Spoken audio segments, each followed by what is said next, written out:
Hey, all of you beautiful wives out there that are married, or some of you women out there that long to be married. So I made a promise and I'm sticking to it, and I'm getting a chapter out to you guys today. I've been so busy. I started a new little business for myself, doing makeup, and I've been super excited about it. So it has just kind of taken a lot to kind of get jump started. And then my mom is having a little retreat at her church this weekend just for the girls. And so I am jumping in and going along with them, and I'm super excited. So that is why I am all dolled up today. So yeah, we are going to be jumping into chapter 16, to be sober.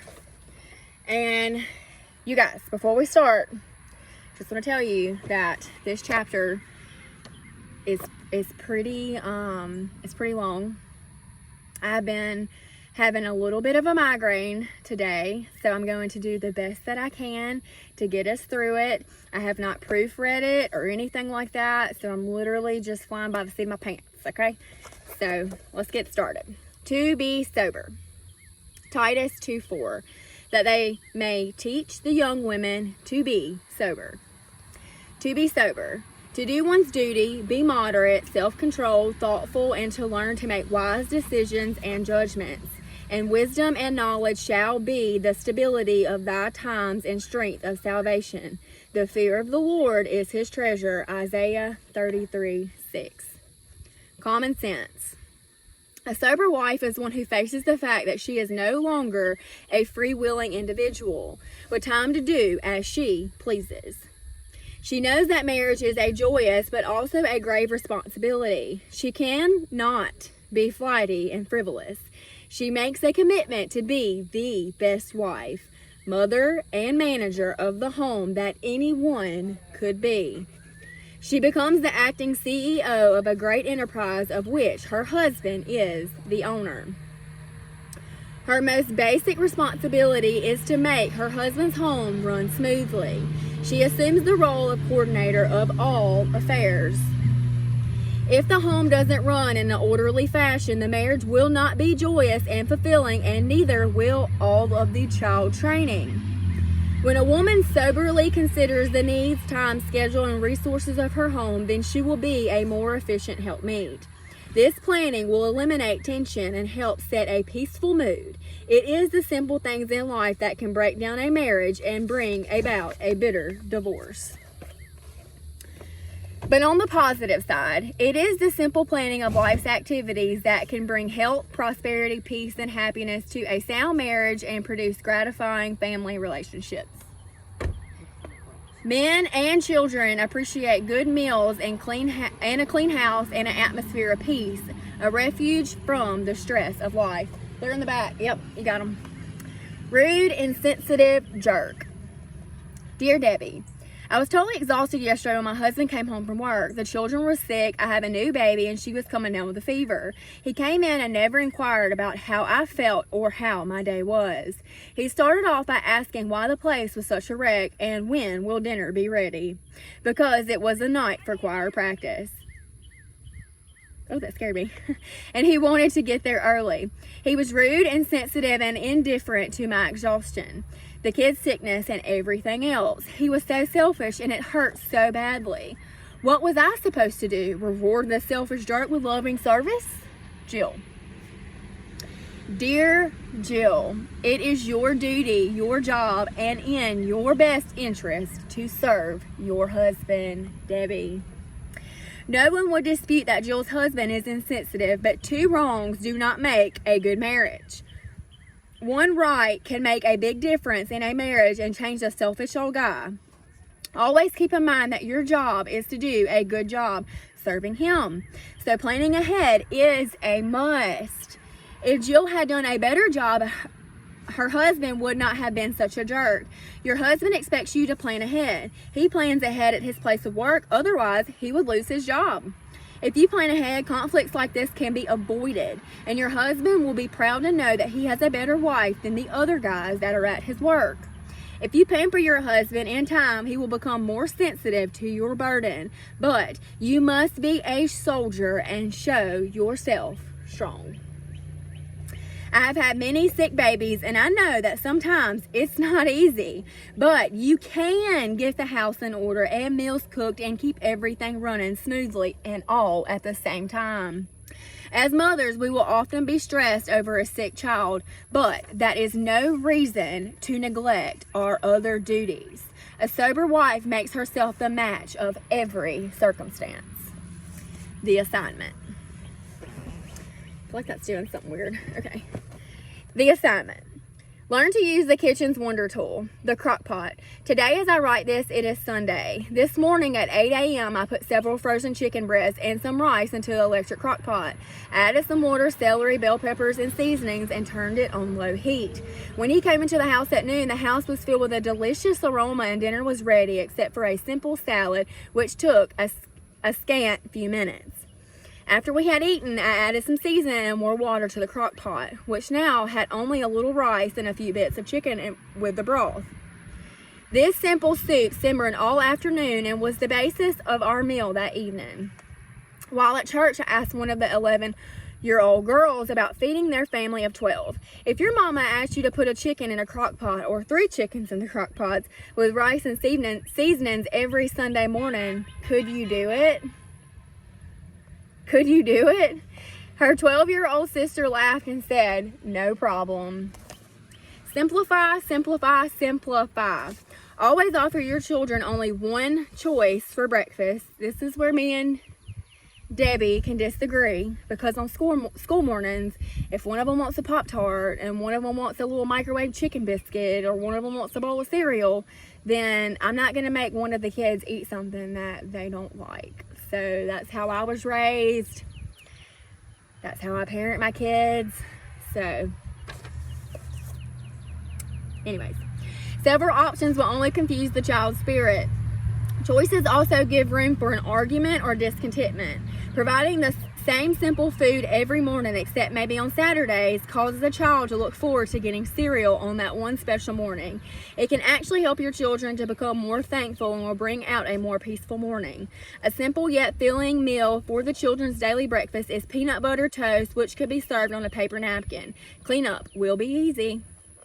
If dad is not home for lunch, then the plan is to have the same basic wholesome food for lunch every day. You could keep a crock pot of beans warm for simple burritos every day with some vegetables added for variety along the way. This lunch can also be served on a paper plate or napkin. So, y'all remember whenever I tell y'all that Debi's from a different time than we live in today, and most of these older women, this is how they were raised. Just a meal idea. Sunday night, pour dried pinto beans and water into the crock pot to soak. Monday morning, turn the pot on low. Monday evening, grill minute steaks and bake sweet potatoes to eat with the beans. And then she gives a little recipe here. I mean, if you want to screenshot that, then you go right ahead. I'm not reading it. Okay, so and this is also, I can get that on there. More directions, I guess, on how to cook it. Maybe this chapter's not so long after all. If you take away the meal planning. So she's basically telling you like how you can get through the week cooking easier for your husband and for your family. Let's see. So, and then this is at the top right here, right there. If you want to screenshot that, that kind of finishes off what she is saying about the meal plan and the meal prepping. I'm not reading all that, so you can screenshot that if you want. It is not a grouchy old husband or bad days that cause the problems of cooking and cleaning for young wives. It is the lack of simple planning. That's what she's doing. She's planning. So if you want to read the plan, how to make your week go smoothly with like Monday we're going to cook this and Tuesday we're going to do this and Wednesday we're going to do that. I do that. So that it really does help to make a grocery list whenever you go to the grocery store and you're like, okay, we get paid on Friday. And today is, Monday or whatever. Like, okay, we need at least 4 nights. Well, if you go to church, then on Wednesday, you're probably going to eat at church. But you need at least like 3 or 4 nights to be able to get you through the week. you know, and write those meals down, because it really does help you throughout the week. And there's no guessing. There's no guessing what's going on. Nobody's having to run to the grocery store. Like, it's just easy. When I was a child, we always had the same certain food on certain days. Dinner was ready at 5. We always had peas, potatoes, minute steaks on Monday.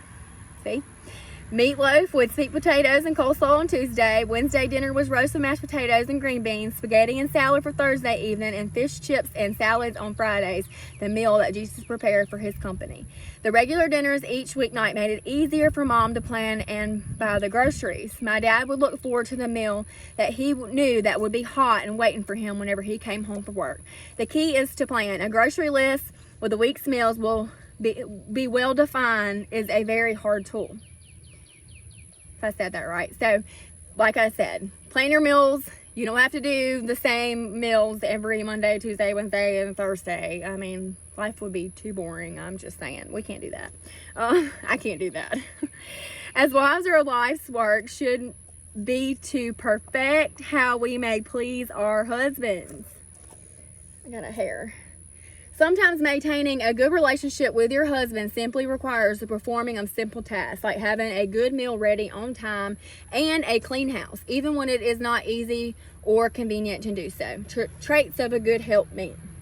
A good helpmeet provides an oasis for her man. She fixes meals that pleases him. She does not cook to suit herself.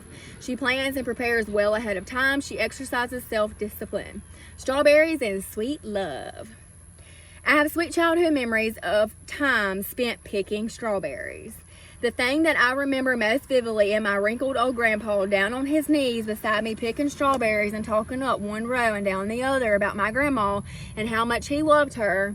Apparently, he didn't see her bulging country dress, the thin white hair, and her wrinkled old face. The thought of him loving her and of her being a beautiful woman was a novel idea that my young brain found delightful. I remember giggling so much that sometimes it was hard to pick strawberries. His declaration of love was also very comforting. My grandma honored and obeyed my grandfather. It was their foundation of love and honor that made the family, even the extended family, strong. As you read the next story written by my good friend and first cousin, they were her grandparents too, you will see how we were conditioned to please our husbands. They taught us to resist taking offense and that we were never to give him, our husband, a piece of our mind. If Grandma did get offended, no one would have known it, because it was well understood that a lady had duties and she must be sober in the execution of them. Woo! It's gonna frazzle some feathers.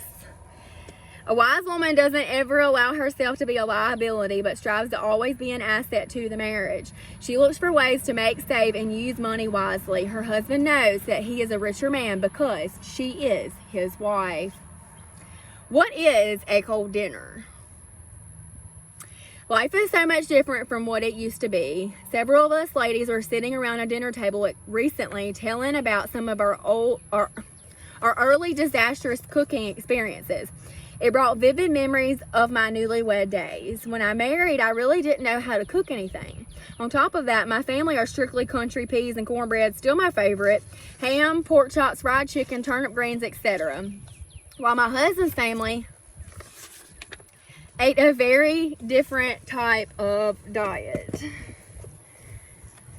I'll never forget that hot afternoon.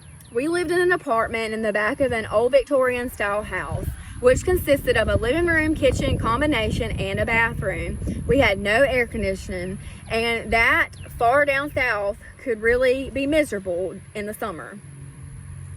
And that far down in the south could really be miserable in the summer. I'm pretty sure she's a Yankee, so sometimes I gotta reframe her words. One sultry summer day, I worked hard to prepare a home-cooked meal for my husband and had it ready whenever he came home from a hard day of construction work. When he walked in the door, he was so hot and sweaty, he took one look at the hot meal and said in despair, "This is not a day for a hot meal. This is the kind of day you need a cold meal." My heart was just crushed. Hot and sweaty myself, I had slaved to serve him the best way that I knew how. I had never even heard of a cold meal. What on earth was he talking about? At that point in my life, a tomato stuffed with tuna or chicken salad was totally foreign to me. I must tell you, my story wasn't very funny 30 years earlier, but as I was finished telling it to my friends, we were all laughing about how crushed I was that day. I was surprised to see that one of the younger women at the table didn't think that it was funny, as she huffily retorted, "Did you throw it at him?" I would have.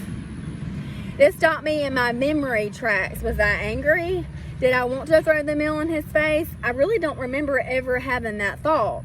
I do remember being hurt and sad, but my most compelling thought was to figure out how to prepare cold meals. When I married, I became MRS Lansing. Miss Lansing. The way she wrote that's weird. Sorry. Miss Lansing. His life, his agenda, and his desires became mine. I considered my marriage to be my career for the rest of my life, and I intended to be successful at it. If he didn't like the food that I cooked, rather than refusing to cook anymore, saying that he was just too hard to please, I learned to cook the food that he did like. I just wanted and was determined to please him.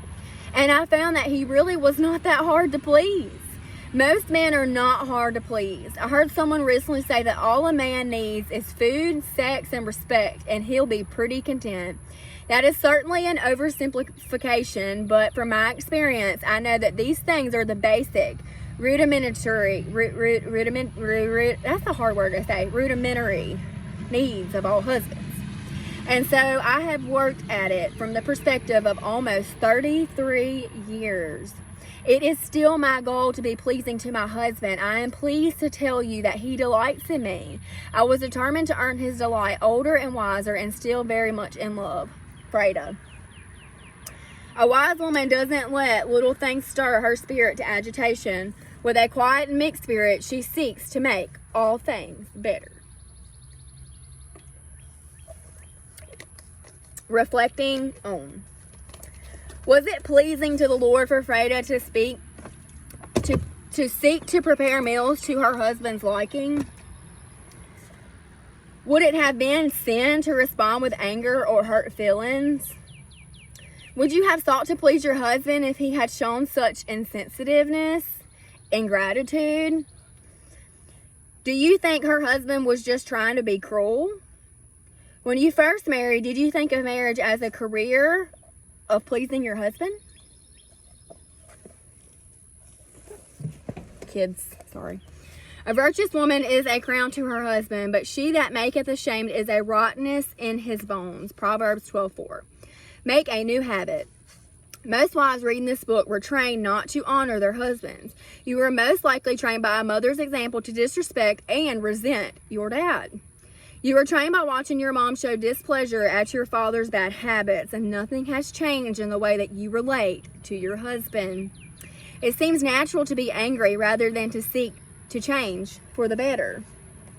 It is not easy to break a well-established tradition, but it will certainly be worth all the effort. Liberated to sorrow. Whew, it's hot out here, y'all. Beginning with the women's liberation movement in the 1960s, women have been taught and are expected to resent men in authority. All media, magazines, movies, and popular books have promoted eradication of the distinction between male and female. The established churches are always only about one decade behind the world. So Christian books and ministers have followed with their own female liberation theology. Ministers and the theologians have devised ways of dismissing the authority of the words of God found in Scripture that speak about the nature and duty of men and women. It has gone so far that the churches are now convinced that the Bible supports this modern view. When I was a child, no one in our large extended family could ever remember a divorce on either side of the family, including the many aunts, uncles, cousins, and grandparents. Wow. Neither was there a case of wife abuse or child abuse. In the last 50 years, all that has dramatically changed. And it has. It is hard to believe, but the following assignment was found in a 1950s public high school home economics workbook. When I was in school, this is what the general public was being taught. Can you imagine what an outcry it would cause if someone put this in a public school textbook today? How to Be a Good Wife Today. Taken word from word from a 1950s public high school home economics textbook. Have dinner ready. Plan ahead, even the night before, to have a delicious meal on time. This is a way of letting him know that you have been thinking about him and are concerned about his needs. Most men are hungry whenever they come home, and the prospect of a good meal is part of a warm welcome that they need. Prepare yourself.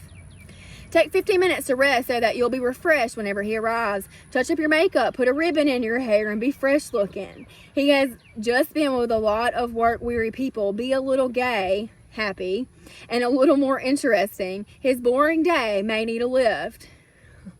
So it's so funny to me, y'all, whenever she talks about put a ribbon in your hair. I'm like, I can just picture her, like, back in, like, well, I guess this is coming out of a 1950s textbooks. Okay. Clear away the clutter.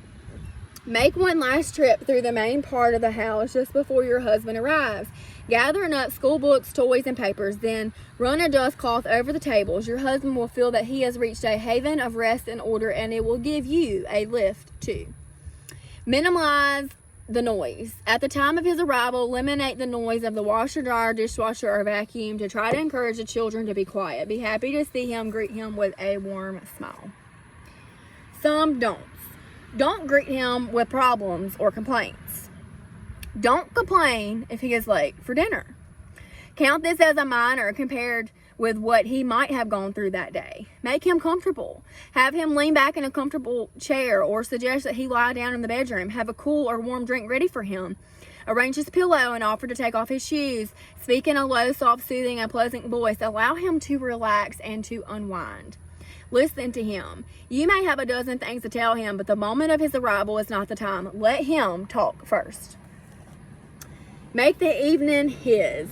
Never complain if he does not take you out to dinner or to other places of entertainment. Instead, try to understand his world of strain and pressure, his need to be home and to relax.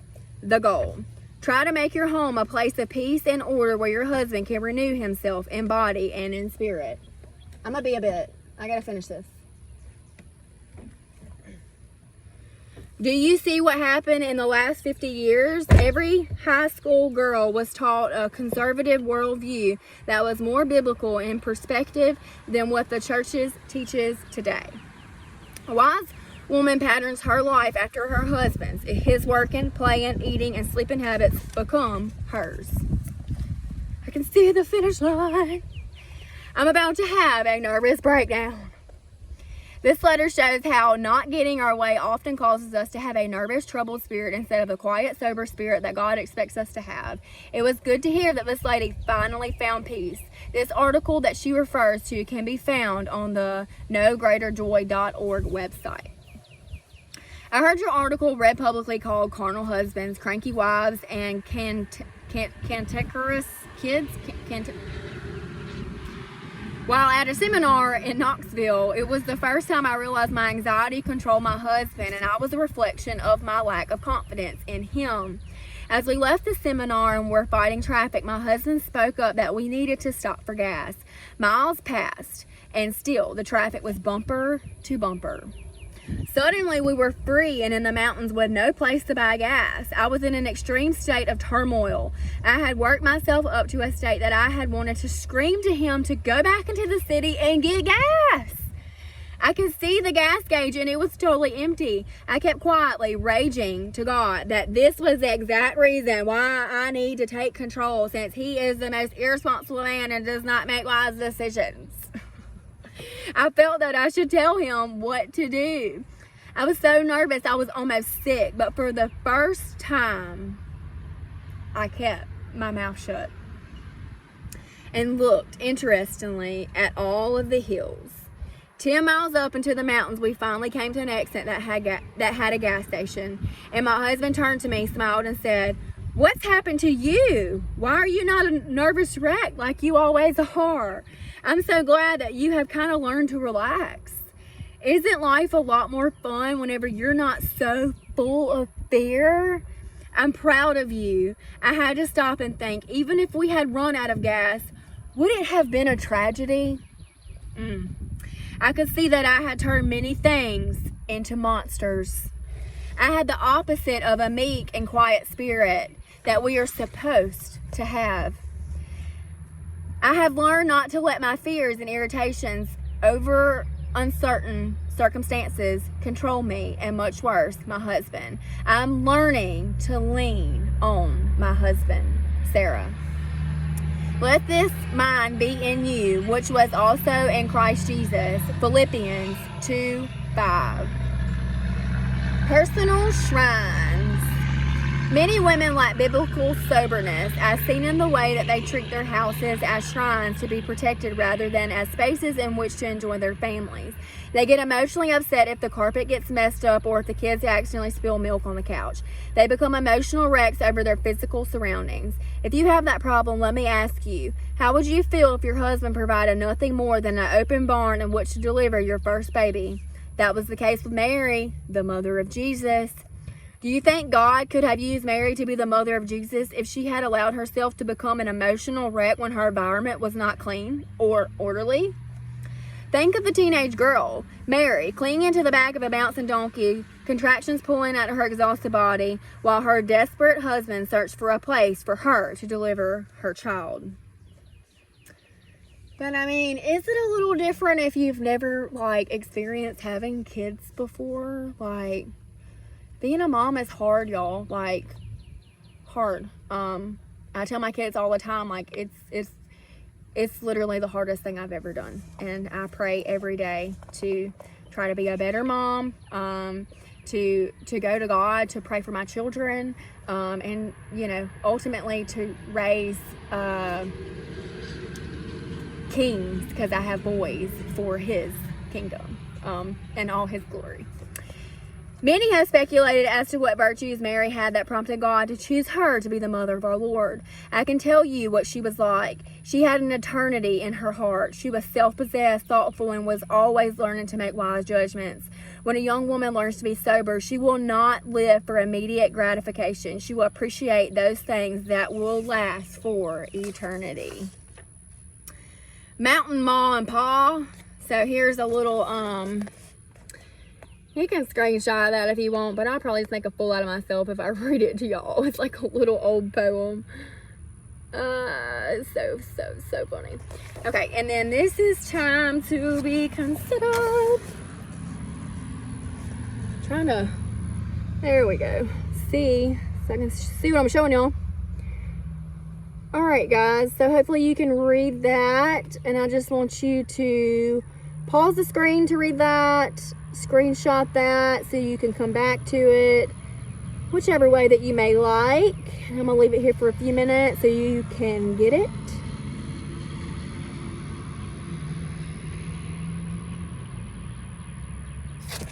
All right, y'all. So that is it for chapter 16. I hope y'all have a blessed weekend. Wear your sunscreen. And, yeah. Have a good weekend. Peace out.